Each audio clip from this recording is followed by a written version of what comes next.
こんにちは。働く日本語へようこそ。日本で働く皆さん、日本で暮らす皆さんを応援するチャンネルです。今日も一緒に楽しく学んでいきましょう。今日のテーマは保証会社です。部屋を借りるとき、保証人が必要ですと言われて困ったことはありませんか？日本に家族がいません。保証人をお願いできる人がいません。そんな不安を感じる外国人の方も多いと思います。今日は保証人がいない場合はどうすればいいのか、そして保証会社とはどんな仕組みなのかを分かりやすく説明します。この動画を見ると、保証人とは何か、保証会社とは何か、保証人がいない場合の対処法、この3つがわかります。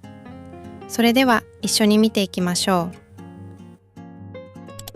まずは全体の流れを見てみましょう。部屋を借りるときには、家賃をきちんと支払えるかどうかを確認するために、保証人や保証会社が必要になることがあります。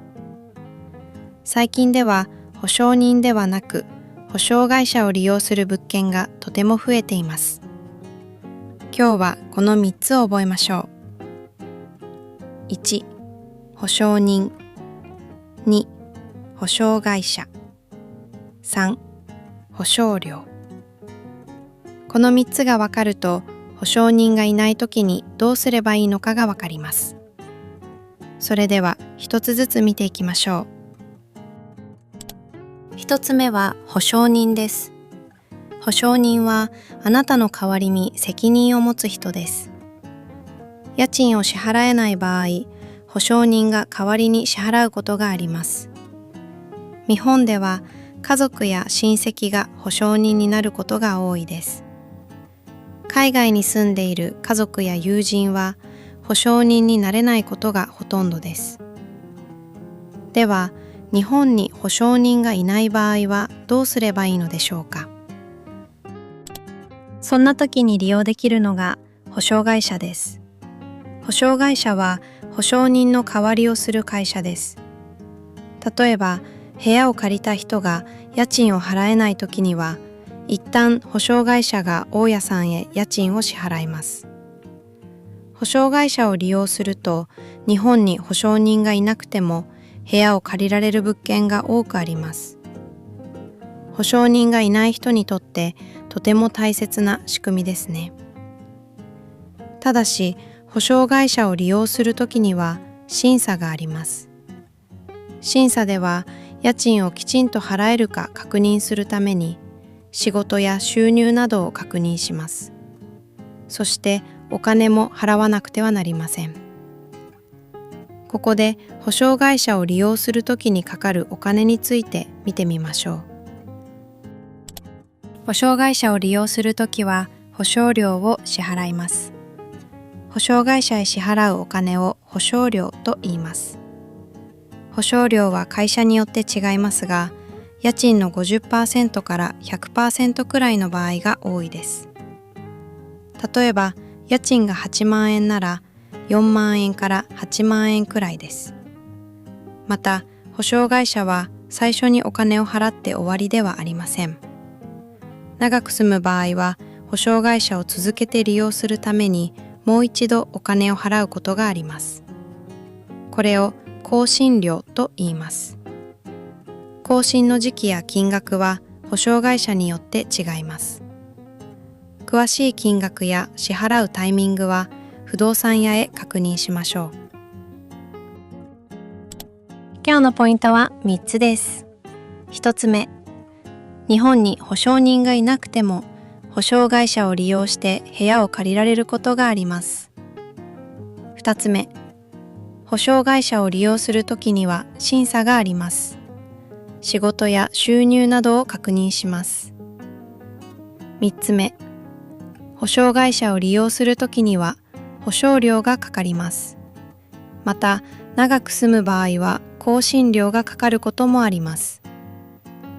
最近では保証人がいても保証会社を利用する必要がある物件が増えています。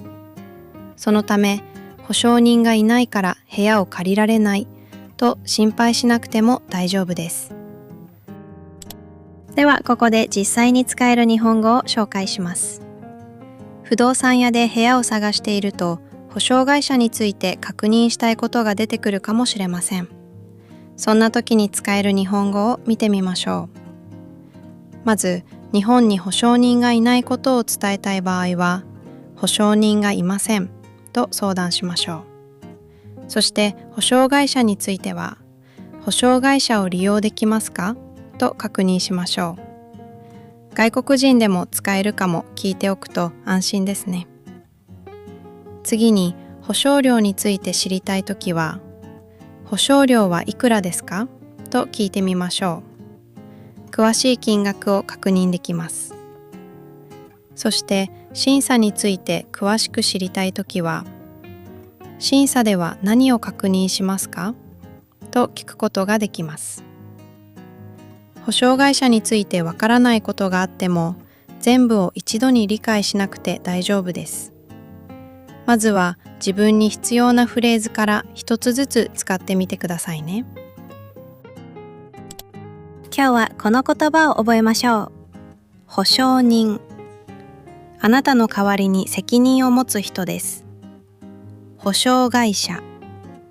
保証人の代わりをする会社です。保証料。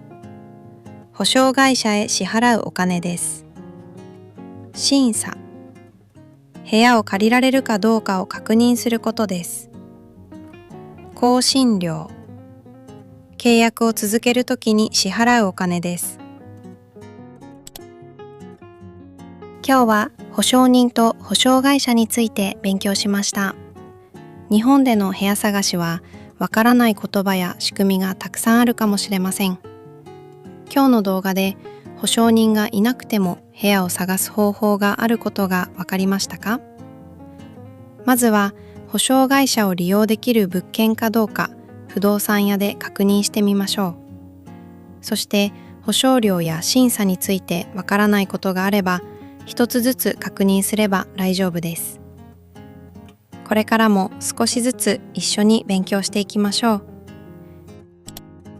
いかがでしたか？次回は内見で見るポイントについてわかりやすく説明します。部屋探しの中でもとっても楽しみな内見。実際に部屋を見るときにどこを確認すればいいのか一緒に勉強していきましょう。また、このシリーズのポケットガイドもご用意しています。動画と一緒に使うことで日本で暮らすための知識と日本語をもっとわかりやすく学ぶことができます。ぜひダウンロードして部屋探しに役立ててくださいね。私たちは日本で働く皆さん、日本で暮らす皆さんをこれからも応援しています。この動画が役に立ったと思ったら、いいねとチャンネル登録もお願いします。それではまた次の動画でお会いしましょう。今日もいい一日になりますように。いってらっしゃい。